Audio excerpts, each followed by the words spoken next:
रह गया है रुस्मे आजा रूह बिलाली ना रही फलसफा रह गया है तलकीने गजाली ना रही। আজও তো মসজিদের মিনার থেকে আওয়াজ চলে আসে, আজও তো দর্শন শাস্ত্র বিশ্ববিদ্যালয়গুলোতে পড়ানো হয়, কিন্তু ইমাম গাজালির মতো দার্শনিক তো আমরা খুঁজে পাই না। ও প্রিয় ভাইরা আমার, আমরা তো এখন বিলাল রাদিয়াল্লাহু তাআলা আনহু যে বিনয়ী চিত্তে ইখলাসপূর্ণ ভাষায় আযান দিয়ে মানুষদেরকে নামাজের প্রতি আহ্বান করতেন, ওই অকুণ্ঠ কণ্ঠ, যে কণ্ঠের হৃদয়াধার ছিল, মনের ভেতরে এক বেকুলতা তৈরি হয়ে যেত, ওই বেকুলতা আকুলতা আজকের আযানগুলোতে তৈরি হয় না। অপ্রিয় ভাইয়েরা আমার, পেছনে কারণ কি? তাদের হৃদয়ের ভেতরে দুনিয়ার ভালোবাসা ছিল না, তাদের হৃদয়ের ভেতরে আল্লাহর ভালোবাসা, আল্লাহর রসুলের ভালোবাসা, পরকালটা গুছানোর জন্য দায়িত্ব ছিল টুই টম্পুর। জোরে বলেন ঠিক কিনা? আর আমাদের সমাজের মানুষের অবস্থা হলো, দুনিয়াটা টুকটাক হওয়া প্রয়োজন ছিল, পরকালটা ঠিকঠাক রাখা প্রয়োজন ছিল। আমরা দুনিয়ার কাজটাকে ঠিকঠাক রাখি, পরকালের কাজগুলো আমরা টুকটাক করি। জোরে বলেন বাস্তব না অবাস্তব? 1 মাসে 27 দিন বাড়িতে অবস্থান করবেন, মাত্র 3টা দিন সময় হক্কানি রব্বানি আউলামায়ে কেরামের সান্নিধ্যে দণ্ড হয়ে দাওয়াতে তাবলীগের নিসবতে অপর কোন মহল্লার মসজিদের মধ্যে নফল ইতিকাফের নিয়তে অবস্থান করবেন। ইলমে দ্বীন অর্জন করার মানসিকতা নিয়ে যদি দাওয়াত দেয়া হয়, বলে আমার গরুরে দুধ দোহন করব কে, গরুকে ঘাস খাওয়াইব কে, বাজার করবে কে? অপ্রিয় ভাইয়েরা আমার, আজকে যদি আপনার ইন্তেকাল হয়ে যায়, আপনার গরুর দুধ দোহন হবে কি হবে না? গরুকে ঘাস খাওয়ানো হবে কি হবে না? আপনার ঘরে বাজার সদাই করা হবে কি হবে না? আপনার মৃত্যুর জন্য দিন রাতের আগমন গমন যেমন বন্ধ হয় না, আপনার মৃত্যুর জন্য কারো ব্যক্তিগত কাজ তখনও বিরত থাকবে না। ও প্রিয় ভাইয়েরা আমার, নিজের বুঝতো পাগলেও বুঝে, এই জন্য পরকালের বুঝটাকে নিজের জন্য করা উচিত কি উচিত না? আল্লাহর হাবিব ঘোষণা করেছেন, আল কাইয়িসু মান দানা নাফসাহু সুম্মা আমিলা লিমা বাদাল মাউত। প্রকৃত জ্ঞানী হচ্ছে ওই ব্যক্তি যিনি নিজের জন্য সম্বল অর্জন করে, যে সম্বল তার কবরের মধ্যে, পুলসিরাতের মধ্যে, হাসরের মধ্যে, মিজানের মধ্যে কাজে লাগবে। আল্লাহ বলেন, ইয়াউমা লা ইয়ানফাউ মালুন ওয়ালা বানুন ইল্লা মান আতাল্লাহা বিকলবিন সালিম। আল্লাহ বলেন, দুনিয়ার ধনভাণ্ডার, দুনিয়ার ধন সম্পদ, দুনিয়ার সন্তান সন্ততি, দুনিয়ার বন্ধু বান্ধব পরকালের মধ্যে কোনো কাজে আসবে না। কাজে আসবে কি ভাই? যে ব্যক্তি পরিশুদ্ধ আত্মা নিয়ে হালাল বিধান পালন করে, মনের মধ্যে অনেক কষ্ট হয়েছে, ধৈর্য ধারণ করে হারাম থেকে বিরত রেখে যারা মরণ পর্যন্ত জীবনটা পার করবে, ওই পরিশুদ্ধ আত্মা নিয়ে যখন আল্লাহর কাছে যাবে, ওই পরিশুদ্ধ আত্মাটাই হলো ওয়াজিহান ফিদ দুনিয়া ওয়াল আখিরা। দুনিয়াতে মর্যাদাবান হবে, পরকালেও মর্যাদাবান করে দিবেন কে?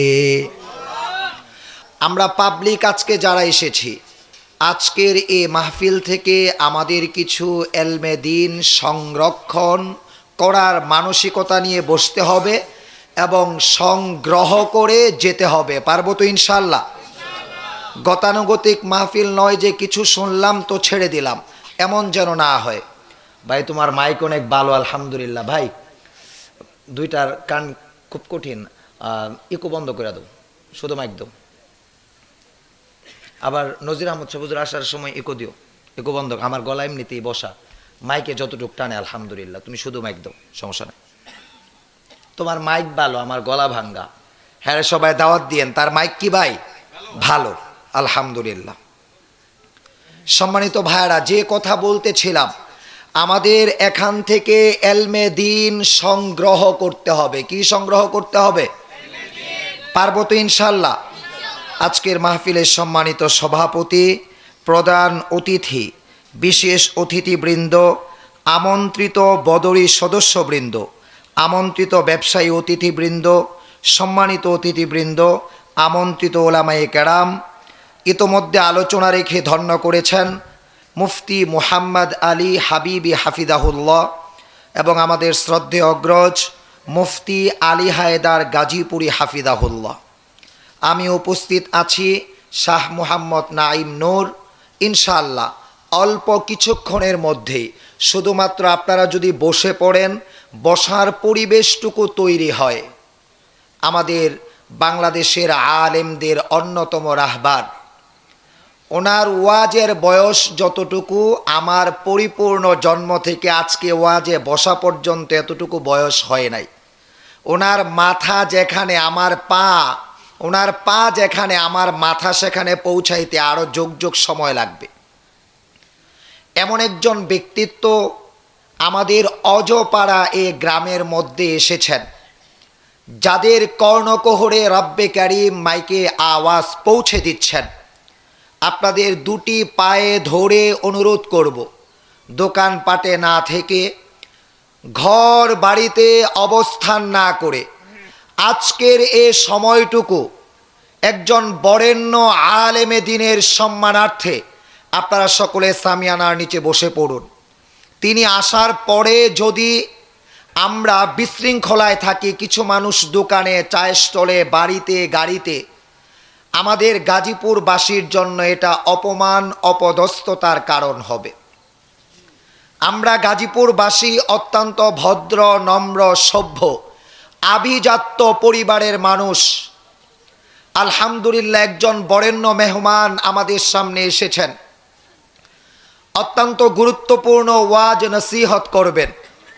আল্লামা নজির আহমদ হাফিজাহুল্লাহ এক ভিন্ন তবকার আলোচক।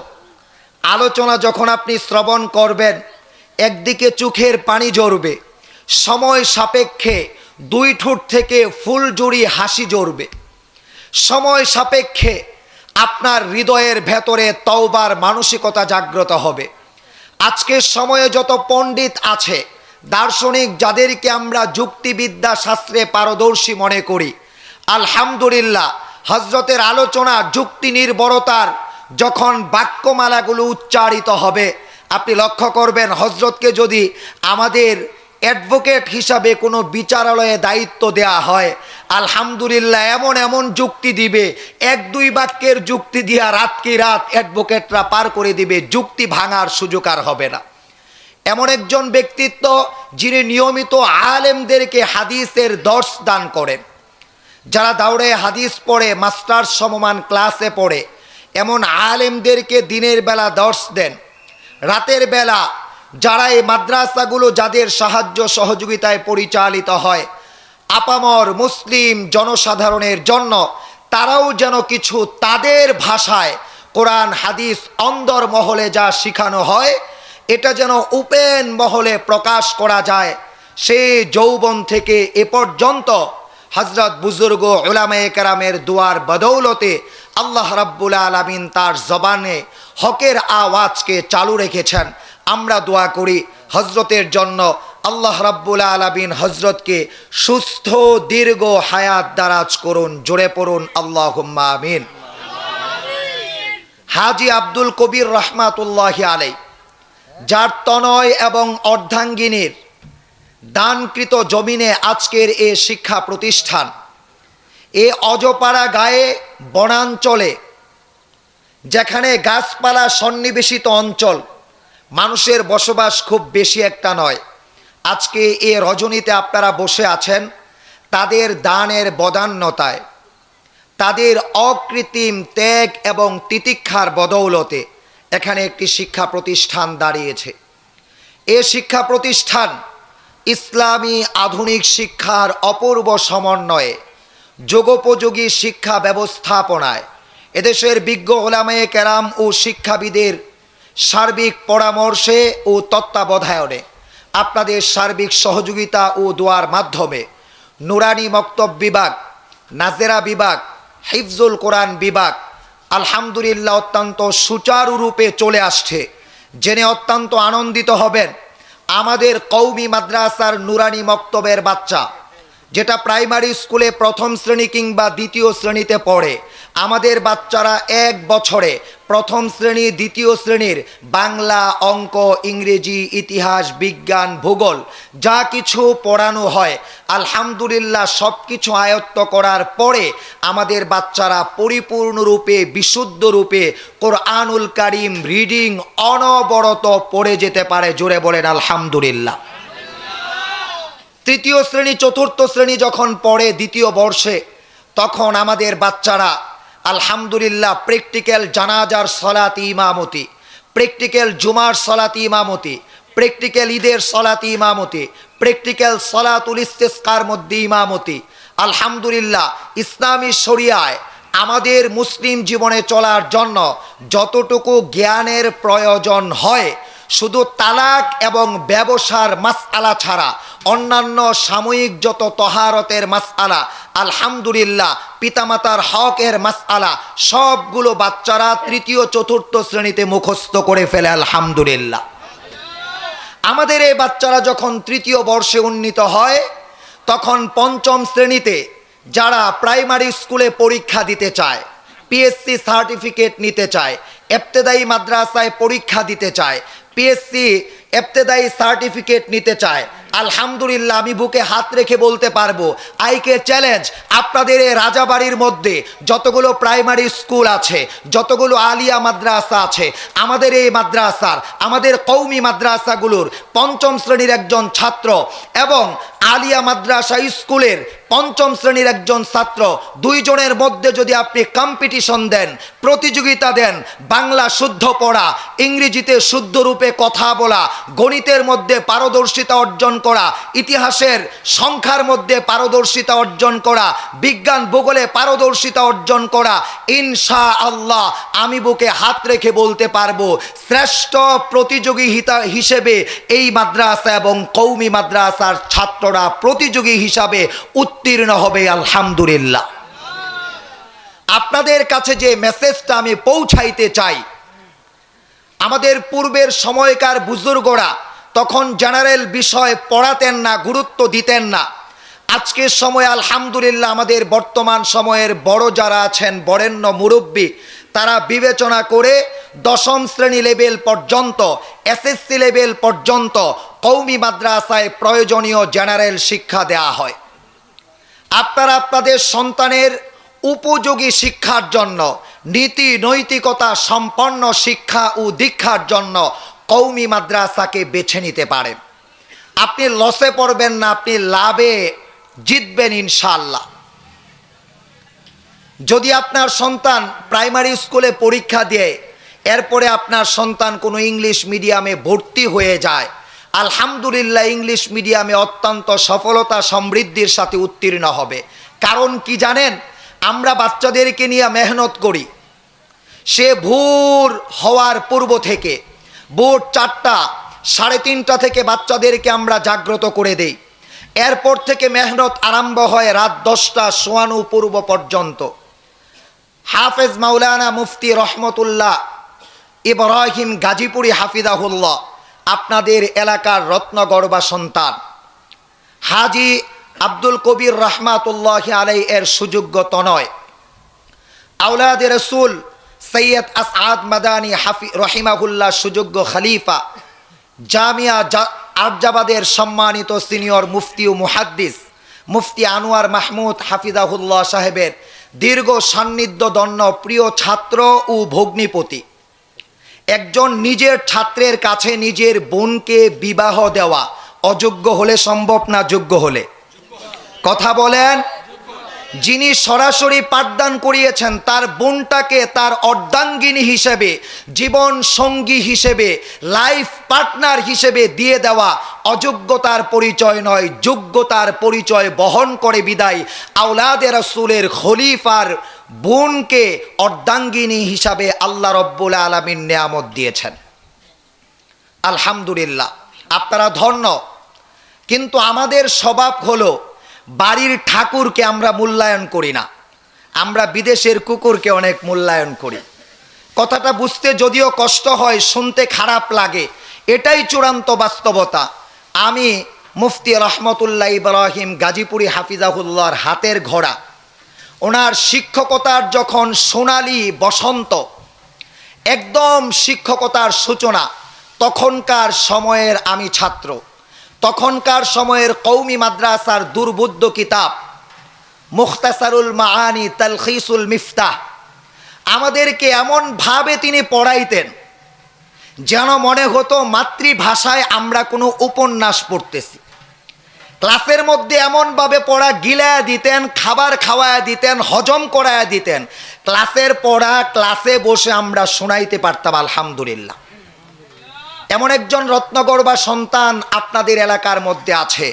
এ প্রতিষ্ঠানটা আপনারা নিজের সন্তানের মতো মনে করে এ প্রতিষ্ঠানটাকে অকৃত্রিম ভালোবাসা, স্নেহ, মায়া, মমতা দিয়ে আপনাদের সন্তানকে প্রতিষ্ঠানে ভর্তি করে, আপনাদের সময় প্রতিষ্ঠানে ব্যয় করে, আপনাদের সম্পদ প্রতিষ্ঠানে ব্যয় করে এ প্রতিষ্ঠানটাকে আপনারা দাওরায়ে হাদিস পর্যন্ত উন্নীত করার ফিকির মরণ পর্যন্ত করবেন তো ইনশাআল্লাহ? জোরে বলেন, করবেন তো ইনশাআল্লাহ? ইনশাআল্লাহ আগত রমজানুল মুবারকের পর থেকে মাওলানা আবু তাহের মিসবাহ হাফিজাহুল্লাহর প্রণীত মাদানী নিসাব প্রথম বর্ষ এবং দর্সে নিজামি কাদিম নিসাব কিতাব বিভাগ আলহামদুলিল্লাহ আরম্ভ হবে। আমি আশাবাদী এই মক্কিনগর, এই বিন্দুবাড়ি ইনশাআল্লাহ ইলমে দ্বীনের বড় একটি মারকাজ হবে। আজকে যেমন উজানি, আজকে যেমন নানুপুর, আজকে যেমন পটিয়া, আজকে যেমন হাটহাজারি, ওই মাদ্রাসাগুলো যেমন আল্লাহ কবুল করেছেন, ওই মাদ্রাসাগুলোর নকশা কদমের উপর এ প্রতিষ্ঠান প্রতিষ্ঠিত হয়েছে, চলছে। ইনশাআল্লাহ কিয়ামত পর্যন্ত এ প্রতিষ্ঠান থাকবে, আমরা থাকব না। আমরা চাই আমাদের মৃত্যুর পরে এ প্রতিষ্ঠানের হাফেজ যারা, ঘুমে আমরা যখন থাকি ভোরবেলায় তারা জাগ্রত হয়ে তখন কোরআনুল কারীম তিলাওয়াত করে, তার একটি সওয়াবের অংশ কিয়ামত পর্যন্ত আমাদের কবরে চলতে থাক, এটা আমরা চাই। এই জন্য মরণ পর্যন্ত এ প্রতিষ্ঠানে একজন বদরি সদস্য হয়ে, আজীবন দাতা সদস্য হয়ে প্রতি বছর নির্ধারিত একটি অঙ্কের টাকা এ প্রতিষ্ঠানে জমা দিয়ে মরণ পর্যন্ত এ প্রতিষ্ঠান পরিচালনার একজন খাদেম আমরা হতে পারবো। একটু জোরে বলেন না, হতে পারবো? আর একটু জোরে বলেন, হতে পারবো ইনশাআল্লাহ। এখন থেকে আলোচনা সূচনা, যে কথাগুলো বললাম উপকারের জন্যই বলেছি। রাব্বে কারীম আমাদের সবাইকে, আমি এ প্রতিষ্ঠানের বদরি কমিটির সদস্য হয়ে যাব, প্রতি বছর নির্ধারিত একটি অঙ্কের টাকা এ মাদ্রাসার গোরাবা ফান্ডে জমা দিব। আপনারাও ইনশাআল্লাহ সবাই জমা দিবেন তো? একটু জোরে বলেন, জমা দিবেন তো ইনশাআল্লাহ। বিসমিল্লাহির রহমানির রহিম। إنما المؤمنون الذين إذا ذكر الله وجلت قلوبهم وإذا تليت عليهم آياته زادتهم إيمانا وعلى ربهم يتوكلون জোরে বলেন আল্লাহু আকবার। ঘুমটাকে ভেঙে বলেন আল্লাহু আকবার। আল্লাহ পাক মুমিনদের পরিচয় বর্ণনা করছেন। কাদের পরিচয়? জবান খুলে, আরো জোরে জবান খুলে, কাদের পরিচয়? মুমিনদের পরিচয় বর্ণনা করছেন। রাব্বে কারীম মুমিনদের বৈশিষ্ট্য উল্লেখ করছেন বিভিন্ন আয়াতে। আল্লাহ বলেন প্রকৃত মুমিন কারা, পিওর মুমিন কারা, খাঁটি মুমিন কারা, নির্ভেজাল মুমিন কারা, সত্য সত্য বাস্তবিক মুমিন কারা। আল্লাহ পাক বলেন আল্লাযীনা ইযা যুকিরাল্লাহু ওয়াজিলাত কুলুবুহুম। আল্লাহু আকবার। আল্লাহ রাব্বুল আলামিন বলেন আল্লাহর কালামের তিলাওয়াত যখন তারা শ্রবণ করে, আল্লাহর কালামের অনুবাদ যখন তারা অনুধাবন করে, তখন তাদের হৃদয়টা কার ভালোবাসায় বিগলিত হয়? জোরে বলেন না, কার ভালোবাসায় বিগলিত হয়? এক নাম্বার বৈশিষ্ট্য, যখন মুমিনরা আল্লাহর কালামের তিলাওয়াত শোনে তখন তাদের অন্তরটা আল্লাহর ভালোবাসায় বিগলিত হয়। সুতরাং আল্লাহর কালামের তেলাওয়াত শ্রবণ করা প্রয়োজন আছে না নাই? একটু জোরে বলতে হবে, জোরে বলেন। সুতরাং নিজে বয়স্ক কোরআন শিক্ষা কেন্দ্র গ্রামের মহল্লার মসজিদের মধ্যে চালু করবেন। ছেলেদেরকে, মেয়েদেরকে, ছোট বাচ্চাদেরকে সাবাহি মক্তব, সকালবেলা মক্তবে প্রেরণ করে দিবেন ফজরের সলাত আদায় করার সাথে সাথে। আপনারা 5 ওয়াক্ত নামাজের, যে ওয়াক্ত নামাজের পরে আপনাদের অধিকাংশ মুসল্লিদের সময় সুযোগ মিলে একত্রিত হওয়ার, সমাগত হওয়ার, সকল মুসল্লিরা মিলে ওই নামাজের যে কোনো একটা ওয়াক্ত নামাজের পরে আপনারা বয়স্ক কোরআন শিক্ষা কেন্দ্র খুলে মসজিদের ইমাম মুয়াজ্জিনের কাছে নিজেকে ছাত্র সাজিয়ে মরণ পর্যন্ত বয়স্ক কোরআন শিক্ষা কেন্দ্রের ছাত্র হয়ে আজরাইলের সাথে সাক্ষাৎ করব। জোরে বলেন ইনশাআল্লাহ। যদি কেউ মরণ পর্যন্ত কোরআনুল কারীমের ছাত্র থাকে তার জন্য উপকার কি? আল্লাহর হাবিব ঘোষণা করেছেন, মান সালাকা তারিকান ইয়ালতামিসু ফীহি ইলমান সাহালাল্লাহু লাহু বিহি তারিকান ইলাল জান্নাহ। জোরে বলেন সুবহানাল্লাহ, আরো জোরে সুবহানাল্লাহ। কত চমৎকার কথা রাসূল আকরাম সাল্লাল্লাহু আলাইহি ওয়াসাল্লাম ইরশাদ করেছেন যে আল্লাহর বান্দা ধর্মীয় জ্ঞান অর্জন করতে করতে মরণ পর্যন্ত রত থাকে, আর জ্ঞান অর্জনরত অবস্থায়, ছাত্রত্ব অবস্থায়, কোনো আলেমের শিষ্যত্ব গ্রহণরত অবস্থায় যদি তার মৃত্যু হয়ে যায়, আল্লাহর হাবিব বলেন তার জন্য রব্বে কারীম জান্নাতের ফটকগুলোতে প্রবেশ করা সহজ করে দেন। কথাটা আমার বুঝলে সুবহানাল্লাহ সবাই বলতেন। জান্নাত তো সবাই প্রত্যাশা করেন, কি বলেন? জান্নাত সবাই প্রত্যাশা করেন না?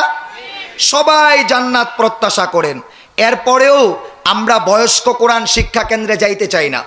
মহল্লার মসজিদের ইমাম 1 বছর 2 বছর যখন মহল্লার সবার সাথে পরিচয় হয়, গুছায়া নিয়ে আসে, সকলকে একটা অবস্থানে দাঁড় করায় এলমে দ্বীন শিক্ষা দিবে।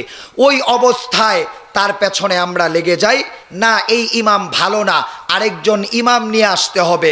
তখন ইমামের ফরজ, মুস্তাহাব, নফল যে বিষয়গুলো ছুটে যায়, এ বিষয়গুলোর অজুহাত দাঁড় করায় তারা, যারা 150 ওয়াক্ত 1 মাসের মধ্যে 1 ওয়াক্ত ফজর পড়ে না। তারা ইমামের সুন্নত, মুস্তাহাব, নফল কি ছুটে যায় এগুলো বসে বসে চায়ের স্টলে আলোচনা করে আর ইমামের বিরুদ্ধে সমালোচনা করে একটা দোষ দাঁড় করায়, সবাইকে পরিচিত করায় ইমামের এই দোষ, এই ইমামকে রাখা যাবে না। অথচ তার পেটের মধ্যে পাড়া দিলে সূরা ফাতিহার 7টা আয়াত সহি শুদ্ধ বের হবে না। এটা বাস্তবতা। আপনারা যারা ঠিক বলেছেন এবং যারা চুপ রয়েছেন উভয়টাই ঠিক। তবে মুমিন সাদাকে সাদা বলবে, কালোকে কালো বলবে, এটা মুমিনের বৈশিষ্ট্য। কার বৈশিষ্ট্য? কথায় কথা বাড়তেছে, কষ্ট হচ্ছে আপনাদের? প্রিয় ভাইরা আমার, তাহলে মুমিনদের 1 নাম্বার বৈশিষ্ট্য কি বললাম? আল্লাহর কালাম তিলাওয়াত করলে হৃদয়টা বিগলিত হবে। হৃদয় কি হবে? বিগলিত হবে। আল্লাহর মুহাব্বতের ভালোবাসা, আধিক্যতা প্রবৃদ্ধ হবে, দীর্ঘস্থায়ী হবে। 2 নাম্বার বৈশিষ্ট্য, রব্বুল আলামিন বলেন, ওয়া ইযা তুলিয়াত আলাইহিম আয়াতুহু যাদাতুহুম ঈমানা। যখন আল্লাহর কালামের আয়াত তিলাওয়াত করা হয় তখন তাদের ঈমানটাকে বৃদ্ধি করে দেন কে? আল্লাহর কালামের আয়াত যখন মুমিন মুসলমানরা শ্রবণ করে তখন তাদের ঈমান ধীরে ধীরে বৃদ্ধি পায়, আল্লাহর সাথে সম্পর্ক গড়ার মতো মানসিকতা জাগ্রত হয়। এই জন্য যখন কোরআনুল কারীম তিলাওয়াত করা হয়, কোরআনুল কারীম তিলাওয়াতের 1 নাম্বার ফায়দা হলো আল্লাহ অন্তর থেকে ময়লাগুলোকে, জঙ্কারগুলোকে, গুনাহের ময়লাগুলোকে দূর করে দেন। যদি কেউ চায় তার সগীরা গুনাহগুলো মাফ হয়ে যাক, তার কবিরা গুনাহগুলো মাফ হয়ে যাক, আল্লাহর দরবারে তওবা করে বেশি বেশি পরিমাণ কোরআনুল কারীম যখন তিলাওয়াত করবে, আল্লাহ পাক রব্বুল আলামিন তার হৃদয় থেকে দুনিয়ার মোহাব্বতগুলোকে দূর করে দিবেন। এই অন্তরের মধ্যে পরকালের ভালোবাসা দান করবেন। তখন মুমিন নামাজ পড়ে আত্মতৃপ্তি অনুভব করবে। আল্লাহর হাবিব বলেন, মান যাকা তা'মাল ঈমান মান রাদিয়া বিল্লাহি রাব্বা ওয়া বিল ইসলামি দীনা ওয়া বি মুহাম্মাদিন সাল্লাল্লাহু আলাইহি ওয়াসাল্লাম নাবিয়্যাও ওয়া রাসূলা। জোরে বলেন সুবহানাল্লাহ। আল্লাহর হাবিব এই হাদিসে তিনটি কথা বলেছেন। কয়টি কথা? এক আওয়াজে বলতে হবে, আরো জোরে। কয়টি কথা? আল্লাহর হাবিব বলেছেন, কোন ব্যক্তি ঈমানের কাজ করে মুমিন হয়ে, মুমিন অবস্থায় ঈমান তার যে কাজগুলো দাবি করে ওই কাজগুলো করে আত্মতৃপ্তি অনুভব করবে। আল্লাহর হাবিব বলেন, এক নাম্বার, যে ব্যক্তি রব হিসাবে কাকে পেয়ে সন্তুষ্ট? জোরে বলেন না আমাদের রবকে। দুই নাম্বার, ধর্ম হিসেবে ইসলামকে পেয়ে সন্তুষ্ট। আমাদের ধর্মের নাম কি? তিন নাম্বার, নবী হিসেবে মুহাম্মদ সাল্লাল্লাহু আলাইহি ওয়াসাল্লামকে পেয়ে যারা সন্তুষ্ট, আল্লাহর আনুগত্য করবে, ইসলাম ধর্মের বিধানের কাছে আত্মসমর্পণ করবে, আর আনুগত্য করবে রাসূল আকরাম সাল্লাল্লাহু আলাইহি ওয়াসাল্লাম এবং জামাতে সাহাবার আদর্শ অনুযায়ী।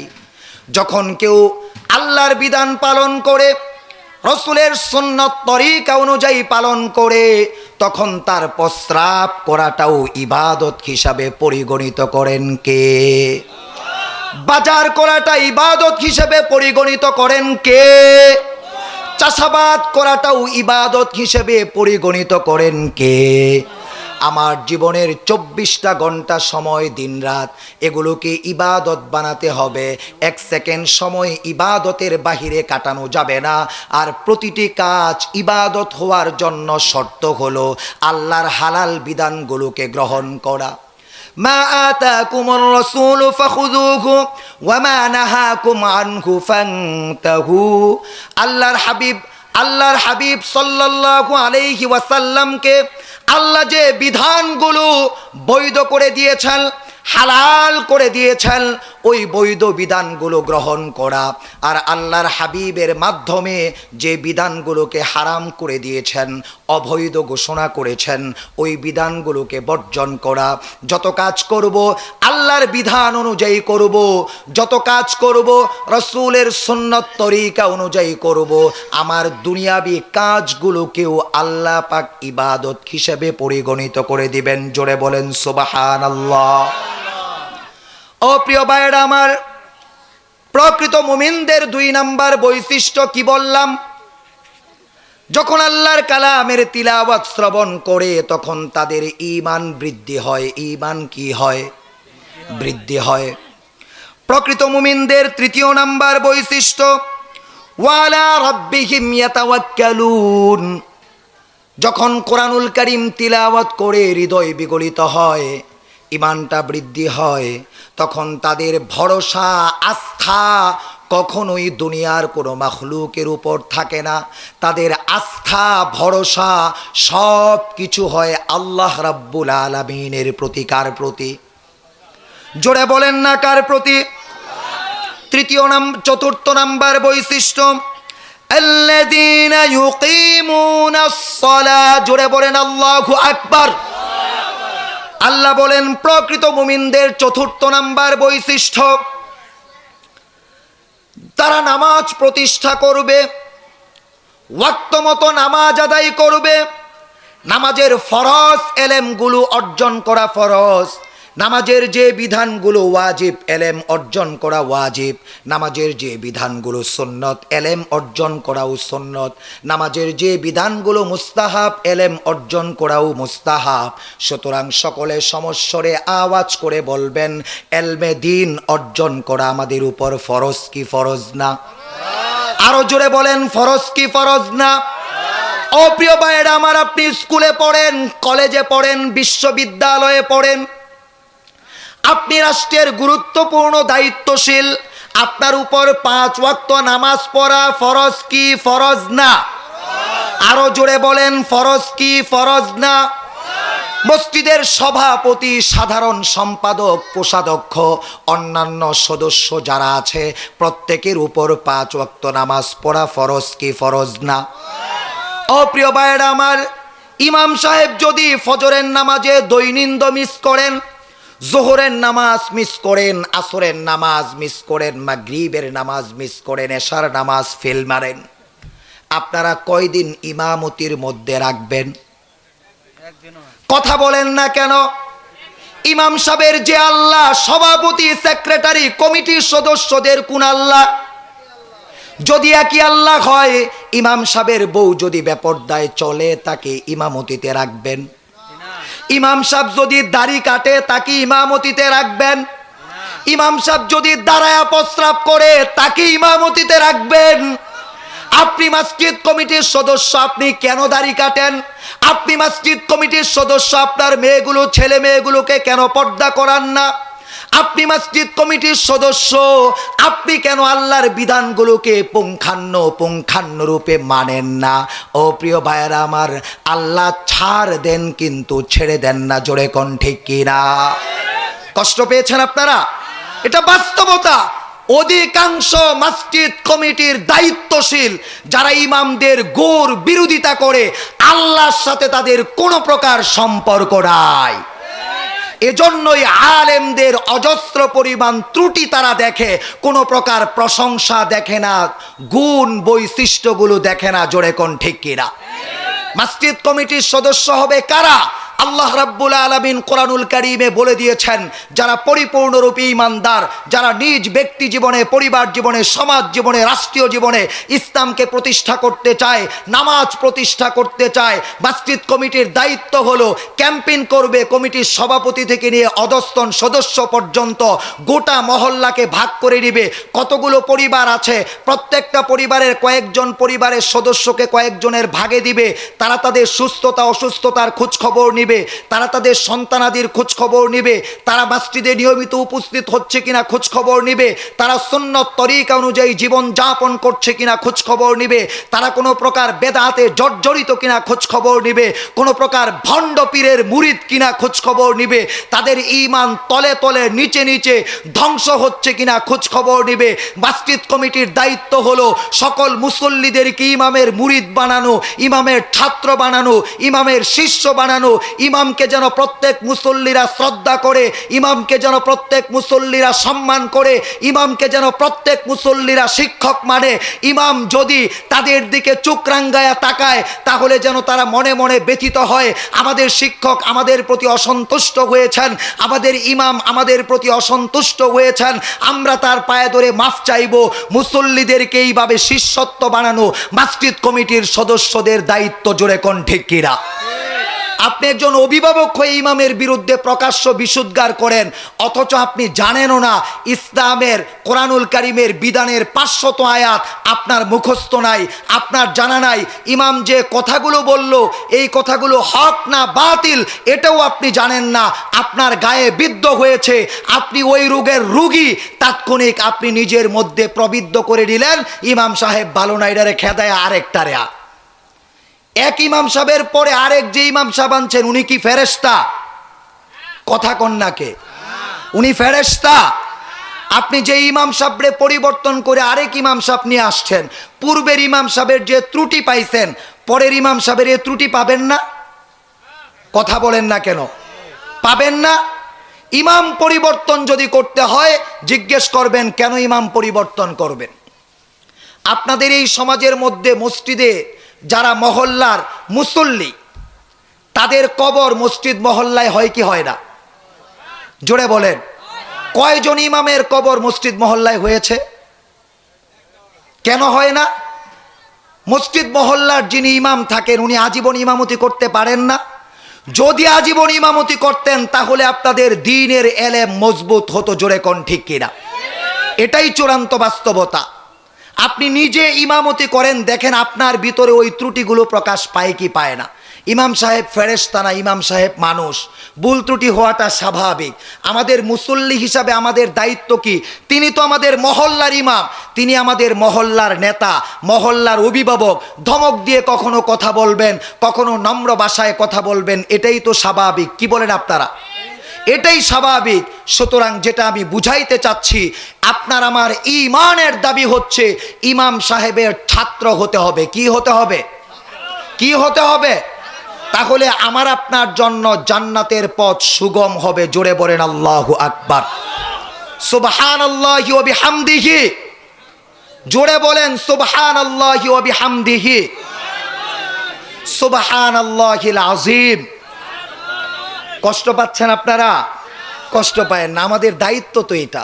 বাশীরা ওয়া নাযীরা, আমাদের দায়িত্ব ভাই আপনাদেরকে সতর্ক করা, আমাদের দায়িত্ব আপনাদেরকে জান্নাতের সুসংবাদ দেওয়া, এটা আমাদের দায়িত্ব।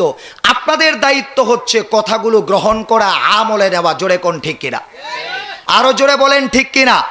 হক কথাগুলো আমাদেরকে নিতেই হবে, শুনতেই হবে, এছাড়া বিকল্প কোনো ব্যবস্থা আমাদের জন্য নাই। প্রিয় ভাইয়েরা আমার, প্রকৃত মুমিনদের চতুর্থ নাম্বার বৈশিষ্ট্য, প্রকৃত মুমিন যারা হবে তারা ব্যক্তি জীবনে, সমাজ জীবনে, রাষ্ট্রীয় জীবনে নামাজ প্রতিষ্ঠা করবে। কি প্রতিষ্ঠা করবে? জোরে বলেন। আমাদের সকলের দায়িত্ব নামাজকে প্রতিষ্ঠা করা। এক ভাই নামাজ পড়ে না, তাকে দাওয়াত দেওয়া, হাতে ধরে পায়ে ধরে তাকে নামাজি বানানোর ফিকির করা, এটা আমাদের দায়িত্ব। নামাজ প্রতিষ্ঠা করলে লাভ হবে কি? আল্লাহ বলেন, ইন্নাস সালাতা তানহা আনিল ফাহশাই ওয়াল মুনকারি ওয়াল বাগয়ি। আল্লাহ রাব্বুল আলামিন বলেন, নিশ্চয়ই নামাজ তোমাকে নিন্দনীয়, গর্হিত, মন্দ যত প্রকার স্বভাব আছে, সকলে যে স্বভাবগুলোকে অপছন্দ করে, ওই অশ্লীল কাজগুলো থেকে তোমার নামাজ তোমাকে বাধা দান করবে। জোরে কোন সুবহানাল্লাহ। আল্লাহর হাবিবের কাছে এক সাহাবী গেলেন, তার ব্যাপারে নালিশ করলেন, তিনি নামাজ পড়েন, মন্দ কাজ করেন, তার নামাজ তাকে মন্দ কাজ থেকে ফিরায় না কেন? আল্লাহর হাবিব বললেন, তার নামাজের মধ্যে ত্রুটি আছে। যেভাবে নামাজ পড়লে আল্লাহর দরবারে নামাজ কবুল হবে, ওইভাবে সে নামাজ আদায় করতে পারছে না। আজকে আমাদের সমাজে এত মারামারি, এত হানাহানি, এত খুনাখুনি কেন হচ্ছে? আমাদের নামাজ ভাঙ্গার 19টা কারণের মধ্যে এক নাম্বার যেই কারণ, নামাজে পবিত্র কোরআনুল কারীম তিলাওয়াত অশুদ্ধ পড়া। আওয়াজ করে বলেন, আমাদের সকলের তিলাওয়াতে কোরআন সহি শুদ্ধ আছে না নাই? জোরে বলেন, আছে না নাই?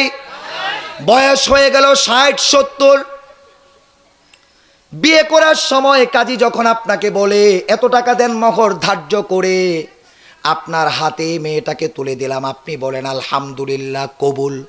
আপনি যদি বলেন আলহামদুলিল্লাহ আবুল, আপনার বিয়ে হবে? কবুল শব্দের অর্থ গ্রহণ করা, আর আবুল শব্দের অর্থ আমরা জানি আমাদের সমাজে ব্যাককল রেটা হে ওই আবুল, যদিও অর্থ এটা না। আবুন অর্থ ওয়ালা, আবুন অর্থ হলো মালিক, আবুন অর্থ হলো জিম্মাদার, আবুন অর্থ হলো পিতা।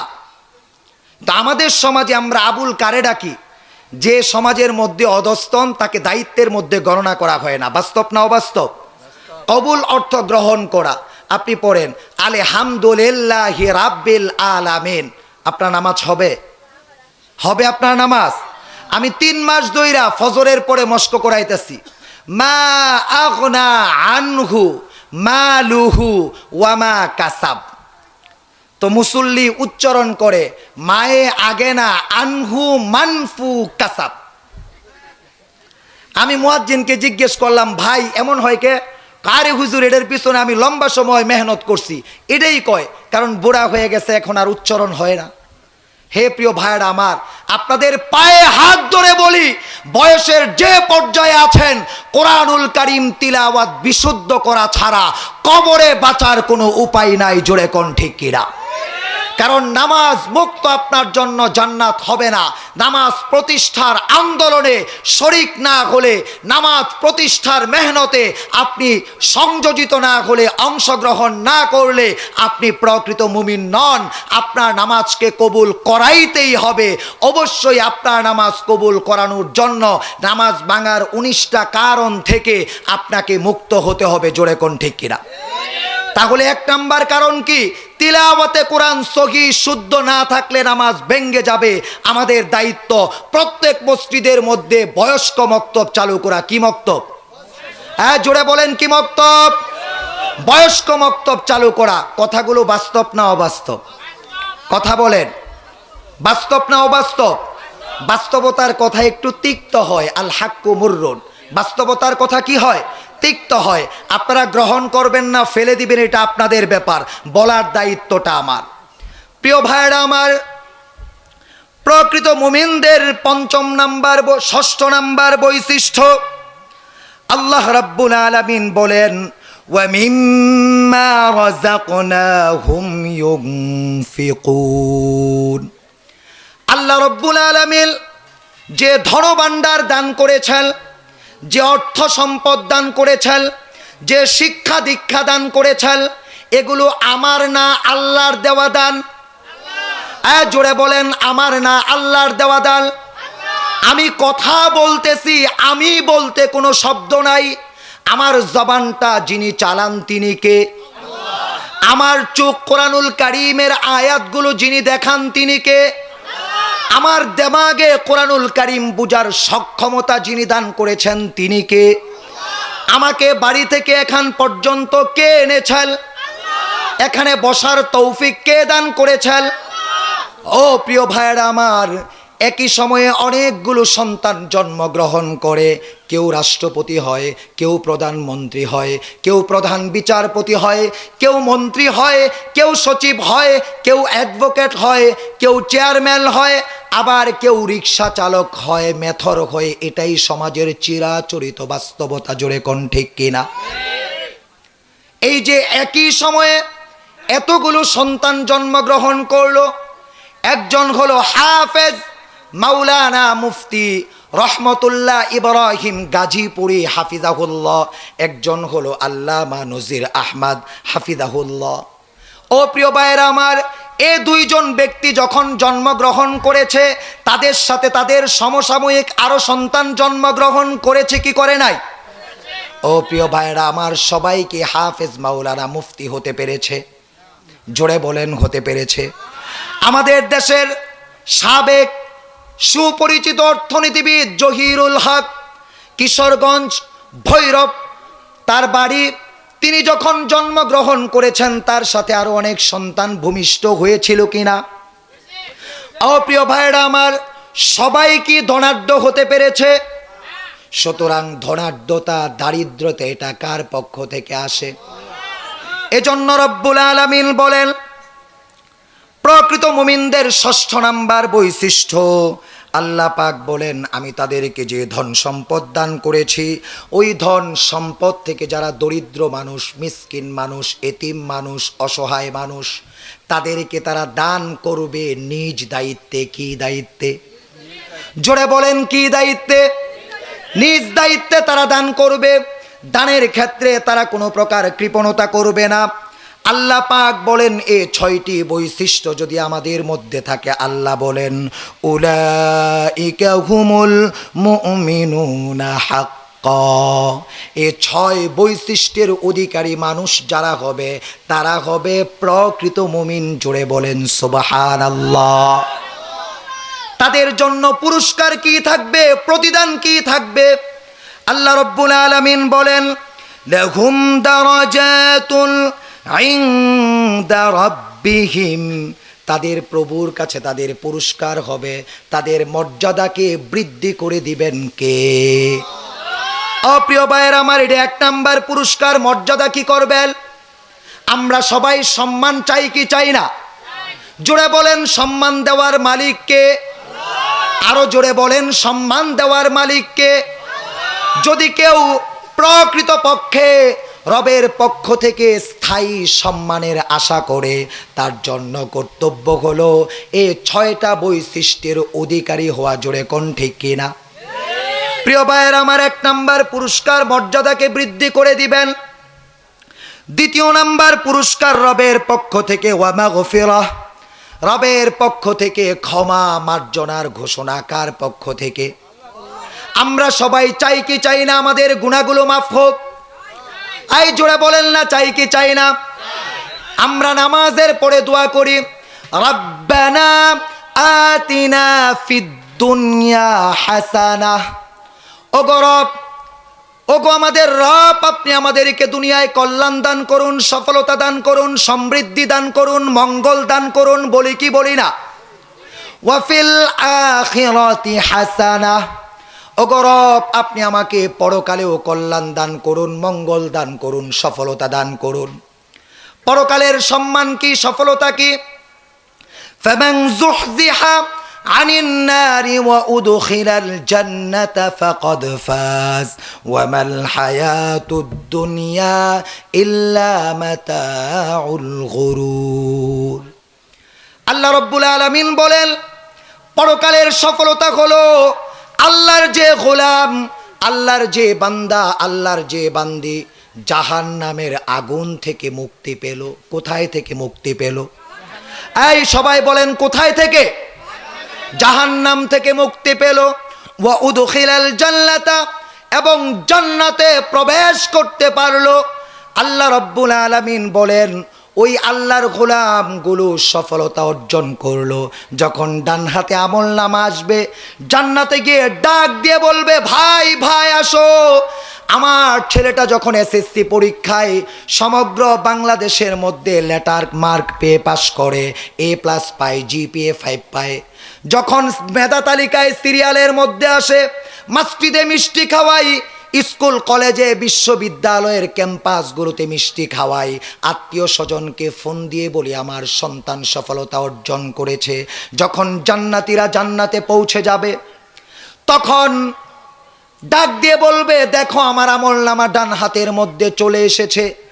লক্ষ্য করবে অসংখ্য হাফেজের সওয়াব, অসংখ্য আলেমে দ্বীনের সওয়াব।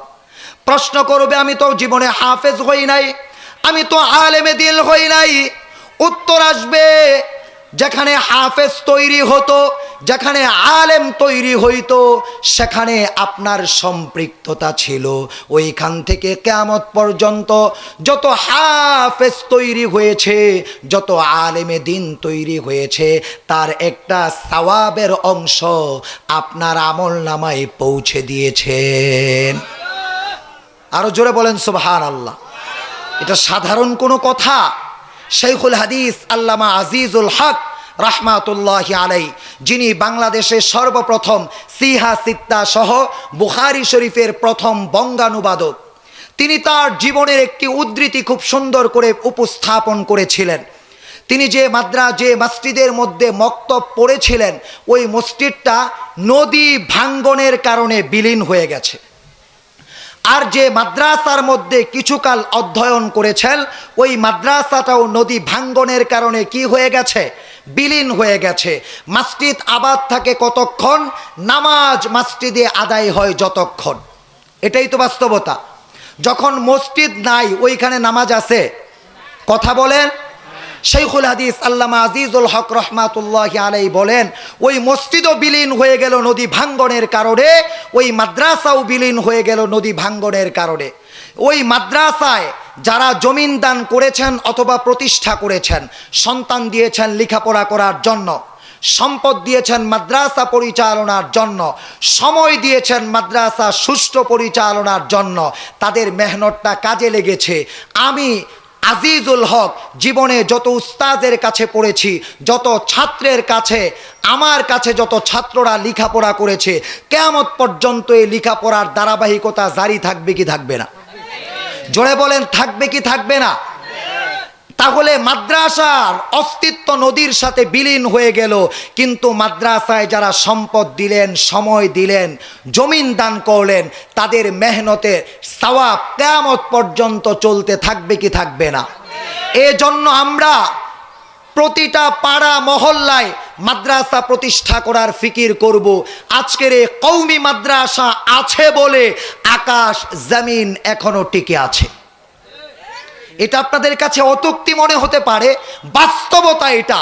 আমরা যখন সবাই ঘুমের ঘরে নোংর গাড়ি, তখন এ মাদ্রাসার ছাত্ররা, কওমি মাদ্রাসার ছাত্ররা, গোটা বিশ্বের কওমি মাদ্রাসার ছাত্ররা হিফজ বিভাগে যারা পড়ে, ঠান্ডা পানি দিয়ে ওযু করে কোরআনুল কারীম তিলাওয়াতের জন্য বসে যায়। আর কোরআনুল কারীমটাকে, কোরআনুল কারীমের আরও অনেকগুলো নাম আছে, কিন্তু কোরআনুল কারীম নামে কেন নির্বাচন করা হলো? এই কোরআনুল কারীমটাকে গোটা বিশ্বের প্রত্যেক জায়গায় এমন কোনো সময় নাই যেখানে কেউ না কেউ কোরআনুল কারীম তিলাওয়াত করে না। অধিক পঠিতব্য কিতাব যারা বলতো কওমি মাদ্রাসা রহমাতুল্লাহি আলাইহি এর মতো, কারি ইব্রাহিম রহমাতুল্লাহি আলাইহির মতো, আব্দুল ওয়াহাব পীরজি রহমাতুল্লাহি আলাইহি এর মতো, আল্লামা আহমদ শফি রহমাতুল্লাহি আলাইহি এর মতো, আল্লামা নূর হুসাইন কাসেমি রহমাতুল্লাহি আলাইহির মতো, আল্লামা জুনাইদ বাবুনগরী রহমাতুল্লাহি আলাইহির মতো আল্লাহ ওয়ালা মহান সাধক পেয়েছি যাদের ফিকির শুধু পরকাল ছিল। এরা যদি চাইতেন দুনিয়ার মধ্যে স্বর্ণ দিয়ে বাড়ি বানাইতে পারতেন, এমন ভক্ত অনুরাগী তাদের ছিল। আল্লামা নূর হুসাইন কাসেমি রহমাতুল্লাহি আলাইহি ঢাকা, রাজধানী ঢাকার মানিকনগরে প্রতিষ্ঠিত জামিয়া মাহমুদিয়া ইসহাকিয়া, এই মাদ্রাসা তাকে বাড়িওয়ালা দান করেছিলেন। ঢাকা শহরে হুজুর থাকবেন, পরিবার পরিজন নিয়ে যেন এই বাড়িতে অবস্থান করে। আল্লামা নূর হুসাইন কাসেমি রহমাতুল্লাহি আলাইহি এই মাদ্রাসা যখন তাকে দেয়া হলো, বাড়িটা তার নামে, তিনি বললেন বাড়ি তো আমার নামে দিয়েছেন, এখন তো বাড়ির মালিক আমি। এরপরে তিনি মাদ্রাসা করে মাদ্রাসার নামে ওয়াকফ করে দিয়েছেন। আপনি কল্পনা করতে পারেন এটা আজকের সময়ে? আল্লামা জুনাইদ বাবুনগরী রাহিমাহুল্লাহ রাজধানী ঢাকায় হাটহাজারী মাদ্রাসার কালেকশন করতে এসেছেন। একজন ভক্ত অনুরাগী মুরিদ তাকে কিছু হাদিয়া দিয়েছেন। তিনি বললেন না, আমি এখন মাদ্রাসার কালেকশন করার উদ্দেশ্যে এসেছি, এই জন্য আপনি আমাকে পেয়ে মাদ্রাসার জন্য কিছু টাকা দিয়েছেন, আমাকে কিছু টাকা হাদিয়া দিয়েছেন। আমি যেহেতু মাদ্রাসার কালেকশনের জন্য এসেছি, এই হাদিয়াটাও মাদ্রাসার নামে তিনি বরাদ্দ করে দিলেন। পাবেন এমন দুর্লভ বুজুর্গ? পাবেন? এজন্য প্রিয় ভাইয়েরা, এই মাদ্রাসাগুলো অসংখ্য অগণিত এমন ব্যক্তিত্ব জন্ম দিয়েছে যাদের জমিনের মধ্যে পা পড়ত, তাদের রূহের আওয়াজ আরশ পর্যন্ত পৌঁছে যেত। রহ গয়া হে রুসমে আজা রূহে বিলালি না রহি, ফলসফা রহ গয়া হে তলকিনে গজালি না রহি। আজও তো মসজিদের মিনার থেকে আওয়াজ চলে আসে, আজও তো দর্শন শাস্ত্র বিশ্ববিদ্যালয়গুলোতে পড়ানো হয়, কিন্তু ইমাম গাজালির মতো দার্শনিক তো আমরা খুঁজে পাই না। ও প্রিয় ভাইরা আমার, আমরা তো এখন বিলাল রাদিয়াল্লাহু তাআলা আনহু যে বিনয়ী চিত্তে ইখলাসপূর্ণ ভাষায় আযান দিয়ে মানুষদেরকে নামাজের প্রতি আহ্বান করতেন, ওই অকুণ্ঠ কণ্ঠ, যে কণ্ঠের হৃদয়াধার ছিল, মনের ভেতরে এক বেকুলতা তৈরি হয়ে যেত, ওই বেকুলতা আকুলতা আজকের আযানগুলোতে তৈরি হয় না। ও প্রিয় ভাইয়েরা আমার, পেছনে কারণ কি? তাদের হৃদয়ের ভেতরে দুনিয়ার ভালোবাসা ছিল না, তাদের হৃদয়ের ভেতরে আল্লাহর ভালোবাসা, আল্লাহর রসুলের ভালোবাসা, পরকালটা গুছানোর জন্য দায়িত্ব ছিল টুই টম্পুর। জোরে বলেন ঠিক কিনা? আর আমাদের সমাজের মানুষের অবস্থা হলো, দুনিয়াটা টুকটাক হওয়া প্রয়োজন ছিল, পরকালটা ঠিকঠাক রাখা প্রয়োজন ছিল। আমরা দুনিয়ার কাজটাকে ঠিকঠাক রাখি, পরকালের কাজগুলো আমরা টুকটাক করি। জোরে বলেন বাস্তব না অবাস্তব? 1 মাসে 27 দিন বাড়িতে অবস্থান করবেন, মাত্র 3টা দিন সময় হক্কানি রব্বানি আউলামায়ে কেরামের সান্নিধ্যে দণ্ড হয়ে দাওয়াতে তাবলীগের নিসবতে অপর কোনো মহল্লার মসজিদের মধ্যে নফল ইতিকাফের নিয়তে অবস্থান করবেন, ইলমে দ্বীন অর্জন করার মানসিকতা নিয়ে। যদি দাওয়াত দেয়া হয়, বলে আমার গরুরে দুধ দোহন করব কে, গরুকে ঘাস খাওয়াইব কে, বাজার করবে কে? অপ্রিয় ভাইয়েরা আমার, আজকে যদি আপনার ইন্তেকাল হয়ে যায়, আপনার গরুর দুধ দোহন হবে কি হবে না? গরুকে ঘাস খাওয়ানো হবে কি হবে না? আপনার ঘরে বাজার সদাই করা হবে কি হবে না? আপনার মৃত্যুর জন্য দিন রাতের আগমন গমন যেমন বন্ধ হয় না, আপনার মৃত্যুর জন্য কারো ব্যক্তিগত কাজ তখনও বিরত থাকবে না। ও প্রিয় ভাইয়েরা আমার, নিজের বুঝতো পাগলেও বুঝে, এই জন্য পরকালের বুঝটাকে নিজের জন্য করা উচিত কি উচিত না? আল্লাহর হাবিব ঘোষণা করেছেন, আল কাইয়িসু মান দানা নাফসাহু সুম্মা আমিলা লিমা বাদাল মাউত। প্রকৃত জ্ঞানী হচ্ছে ওই ব্যক্তি যিনি নিজের জন্য সম্বল অর্জন করে, যে সম্বল তার কবরের মধ্যে, পুলসিরাতের মধ্যে, হাসরের মধ্যে, মিজানের মধ্যে কাজে লাগবে। আল্লাহ বলেন, ইয়াউমা লা ইয়ানফাউ মালুন ওয়ালা বানুন ইল্লা মান আতাল্লাহা বিকলবিন সালিম। আল্লাহ বলেন, দুনিয়ার ধনভাণ্ডার, দুনিয়ার ধন সম্পদ, দুনিয়ার সন্তান সন্ততি, দুনিয়ার বন্ধু বান্ধব পরকালের মধ্যে কোনো কাজে আসবে না। কাজে আসবে কি ভাই? যে ব্যক্তি পরিশুদ্ধ আত্মা নিয়ে হালাল বিধান পালন করে, মনের মধ্যে অনেক কষ্ট হয়েছে, ধৈর্য ধারণ করে হারাম থেকে বিরত রেখে যারা মরণ পর্যন্ত জীবনটা পার করবে, ওই পরিশুদ্ধ আত্মা নিয়ে যখন আল্লাহর কাছে যাবে, ওই পরিশুদ্ধ আত্মাটাই হলো ওয়াজিহান ফিদ দুনিয়া ওয়াল আখিরা। দুনিয়াতে মর্যাদাবান হবে, পরকালেও মর্যাদাবান করে দিবেন কে? অপ্রিয় ভাইয়েরা আমার, আমরা 6টি বৈশিষ্ট্য শুনলাম। আল্লাহ পাক আল্লাহর প্রিয় বান্দাদের আরো কয়েকটি বৈশিষ্ট্য বর্ণনা করেছেন, শুনতে কষ্ট হচ্ছে আপনাদের। 7 নাম্বার বৈশিষ্ট্য কি হবে? আল্লাহ রব্বুল আলামিন প্রকৃত মুমিনের 7 নাম্বার বৈশিষ্ট্যের কথা রব্বুল আলামিন ঘোষণা করছেন। আল্লাহ রব্বুল আলামিন বলেন, ওয়াল্লাযীনা ইয়াকুলুনা রাব্বানা হাব লানা মিন আজওয়াজিনা ওয়া যুররিয়াতিনা কুররাতা আ'য়ুনিন ওয়াজআলনা লিল মুত্তাকিনা ইমামা। জোরে বলেন আল্লাহু আকবার। গলা আমার বাঙ্গা, আমনে করে গলা বাঙ্গা, জোরে বলেন আল্লাহু আকবার। আরো জোরে লিল্লাহি তাকবীর, লিল্লাহি তাকবীর। প্রিয় ভাইরা আমার, প্রকৃত মুমিনদের 6 নাম্বার 7 নাম্বার বৈশিষ্ট্য, এই বৈশিষ্ট্যগুলো আল্লাহর প্রিয় বান্দাদের বৈশিষ্ট্য বলে আল্লাহ উল্লেখ করেছেন। খুব গভীর মনোযোগ দিয়ে লক্ষ্য করেন। আল্লাহ রব্বুল আলামিন বলেন, যারা এই কথা, তারা এই কথা বলবে, রব্বানা, হে আমাদের প্রতিপালক, হে আমাদের রব, হে আমাদের আল্লাহ, আপনি ছাড়া আমাদের কোনো রব নাই, আমি ছাড়া আপনার অসংখ্য অগণিত বান্দা বান্দি আছে না নাই। সুতরাং আমার শেষ ঠিকানা কোন দিকে? আমার শেষ ঠিকানা কোন দিকে? আল্লাহর দিকে। জোরে বলেন কোন দিকে? আল্লাহ বলেন, ফাফিরু ইলাল্লাহ, বান্দা আল্লাহর দিকে দৌড়াও, আল্লাহর দিকে তোমরা অগ্রসর হও। রব্বুল আলামিন বলেন, বান্দারা বলবে, হে আমাদের রব, হাবলানা, আমাদের জন্য দান করেন, আমাদের জন্য কি করেন? আমাদেরকে দান করেন, আমাদেরকে দেন। কি দেন? মিন আজওয়াজিনা, আপনার পক্ষ থেকে আমাদেরকে এমন অর্ধাঙ্গিনী দান করুন যাদেরকে দেখলে চোখ শীতল হয়, হৃদয়টা শীতল হয়, যাদের দিকে তাকাইলে দেহের দৈহিক ক্লান্তিগুলো দূর হয়ে যায়, দুনিয়ার অন্যান্য ক্লান্তিগুলো দূর হয়ে যায়, এমন একজন অর্ধাঙ্গিনী আপনি আমাদেরকে উপহার দিন। অপ্রিয় ভাইয়েরা আমার, এরপরে কি উপহার দিল?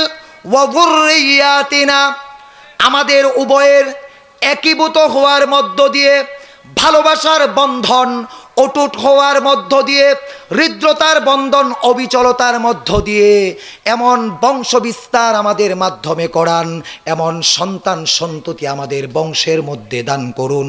আমাদের পরবর্তী প্রজন্মকে এমনভাবে আপনি গঠন করে দিন যাদেরকে দেখলে চোখটাকে শীতল হয়, হৃদয়টাও শীতল হয়। জোরে বলেন সুবহানাল্লাহ। এটা মুমিনদের বৈশিষ্ট্য। মুমিনরা আল্লাহর কাছে দোয়া করতে হবে। এরপরে আল্লাহ বলেন ওয়াজআলনা লিল মুত্তাকিনা ইমামা। ওগো আল্লাহ, আপনি আমাকে, আমার অর্ধাঙ্গিনীকে, ওগো আল্লাহ, আমাদের উভয়ের ভালোবাসার স্থায়িত্বের মধ্য দিয়ে যে সন্তান সন্ততি পৃথিবীতে আগমন করেছে, আল্লাহ আপনি তাদেরকে আল্লাহ ভয়কারীদের, আল্লাহ ভীরুদের, মুত্তাকিদের নেতা বানান। কাদের নেতা? এই জোরে বলেন, কাদের নেতা? নেতা হওয়ার জন্য দোয়া শিখিয়ে দিয়েছেন কে? কথা বলে না, কে? কাদের নেতা? আল্লাহকে ভয়কারীদের নেতা। কাদের নেতা? এখন বন্ধুকে প্ররোচনা দিয়ে গুনাহ করায়া, আল্লাহর বিরুদ্ধে দাঁড় করায়া জাহান্নামের দিকে নিয়ে যায় কি যায় না? জোরে বলেন। দোকানপাটে যে সকল বন্ধুরা গল্প করছেন আর এখানে এত সুন্দর আয়োজন হচ্ছে, আমাদের দুই শ্রেণীর মধ্যে পার্থক্য আছে না নাই? এজন্য আল্লাহ বলছেন, আল্লাহর কাছে দোয়া করা, হে আল্লাহ আপনি একজন যোগ্য অর্ধাঙ্গিনী দান করুন, যার গুণে আমরা হব মুগ্ধ। এমন সন্তান সন্ততি দান করুন যাদের গুণে আমরা হব মুগ্ধ। ওগো আল্লাহ, আমাদের সবাইকে আপনাকে ভয়কারীদের নেতা বানান, যারা ভয় করে শীতকালীন সময়ে নিচে রুই, উপরে রুই, মাঝখানে তুই। মুয়াজ্জিন যখন আজান দেয়, হাইয়া আলাস সালাহ, আইরে ভাই কল্যাণের দিকে, হাইয়া আলাস সালাহ, আয় ভাই নামাজের দিকে, হাইয়া আলাল ফালাহ, আয় ভাই কল্যাণের দিকে। আস-সালাতু খায়রুম মিনান নাওম, ভাইরে তোর ঘুম থেকে নামাজ ভালো। তখন জাগ্রত হয়ে দ্রুত নামাজের মধ্যে চলে যায়। জোরে কোন ঠিক কিনা? ও প্রিয় ভাইরা আমার, এই জন্য আল্লাহ ওয়ালা মুত্তাকিদের নেতা হতে হবে। কি হতে হবে? ও প্রিয় ভাইরা আমার, যারা আল্লাহ ওয়ালা মুত্তাকিদের নেতা হয়, আল্লাহকে ভয়কারীদের নেতা হয়, তারা ফজরের নামাজে নাক টাইন্না ঘুমাবে। জোরে বলেন না কে? টিআর জিআর থেকে যে টাকা আসবে এটা মেরে নিজের পকেটে ঢুকাবে। অপ্রিয় ভাইরা আমার, রাস্তার জন্য বরাদ্দ অর্থ এটা নিজে খাবে, কারণ তার সামনে কার ভয়ে কাজ করবে? জোরে বলেন না, কার ভয়? আল্লাহর ভয়ে কাজ করবে। অপ্রিয় ভাইরা আমার, ৮ নাম্বার বৈশিষ্ট্য আল্লাহ রব্বুল আলামিন বলেন ওয়াল্লাযীনা ইযা যুক্কিরু বিআয়াতি রাব্বিহিম লাম ইয়াখিরু আলাইহা সুম্মান ওয়া উময়ানা। আল্লাহ রব্বুল আলামিন বলেন, প্রকৃত মুমিনদের ৮ম নাম্বার বৈশিষ্ট্য, তাদের সামনে যখন আল্লাহর আয়াতগুলো তিলাওয়াত করা হয়, আল্লাহর বিধানগুলো আলোচনা করা হয়, পর্যালোচনা করা হয়, আল্লাহর বিধানগুলো জানিয়ে দেওয়া হয়, আল্লাহর বিধানগুলো প্রকাশ করা হয়, তখন তারা শুনেও না শোনার বাহানা করে না, দেখেও না দেখার বাহানা করে না, বুঝেও না বুঝার বাহানা করে না। আপনাদের কাছে আমার প্রশ্ন, আমরা যারা আজান শোনার পরে নামাজের মধ্যে যাই না, আমরা কি এ কথা বুঝি না আজান দেয়া হচ্ছে মসজিদে যাওয়ার জন্য, নামাজ আদায় করার জন্য? এ কথা কি আমরা বুঝি না? এরপরেও যারা নামাজে যায় না, তারা আল্লাহর প্রিয় বান্দা হতে পারে না। আল্লাহ রব্বুল আলামিন চোখ দিয়েছেন, কান দিয়েছেন, জবান দিয়েছেন, সুস্থ মস্তিষ্ক দান করেছেন। আল্লাহ বলেন ইন্নাস সামা ওয়াল বাসারা ওয়াল ফুআদা। আল্লাহ পাক এই নিয়ামতগুলো সম্পর্কে কিয়ামতের ময়দানে জিজ্ঞেস করবেন। ও প্রিয় ভাইরা আমার যদি জবান সচল না থাকতো, আমি বোবা হইতাম কি হইতাম না? আমার জবানটা সচল করে কে দিলেন? আয় জোরে বলেন না কে দিলেন? আমার যদি কানের মধ্যে আওয়াজ না পৌঁছাইতো আমি বধির থাকতাম কি থাকতাম না? আমার কানে শ্রবণের শক্তি কে দান করলেন? আমার চোখের মধ্যে যদি দৃষ্টি শক্তি না থাকতো তাহলে আমি আপনি অন্ধ হইতাম কি হইতাম না? আমাকে আপনাকে দেখার শক্তি কে দান করলেন? ও প্রিয় ভাইরা আমার, এ চোখ দিয়ে দেখে দেখে কোরআনুল কারীম পড়ার সৌভাগ্য আমাদের অনেকের হয় না। এমনও ঘর আছে, এমনও বাড়ি আছে, পরিবারের একজন সদস্য, সকল সদস্য মিলে তো দূরের কথা, একজন সদস্য বছরে এক খতম কোরআনুল কারীম দেখে দেখে পড়তে পারে না। এমন কপাল পোড়া আমাদের সমাজগুলোতে আছে না নাই? রমজানুল মুবারকের একটা মাস চলে যায়, ওই রমজানুল মুবারকে এক খতম কোরআন পড়তে পারে না, এমন কপাল পোড়া আছে না নাই? আরো জোরে বলেন আছে না নাই? বছরে একটা দিন তাহাজ্জুদ পড়তে পারে না, এমন মানুষ আছে না নাই? অপ্রিয় ভাইয়েরা আমার, এরা কিয়ামতের আলামত। কাদের কারণে পৃথিবী টিকে আছে? ইতিপূর্বে বলেছিলাম কওমি মাদ্রাসাগুলোর কারণে পৃথিবী টিকে আছে। আল্লাহর হাবিব বলেছেন লা ইয়াকুমুস সাআতু হাত্তা ইয়াকুলু আল্লাহু আল্লাহ।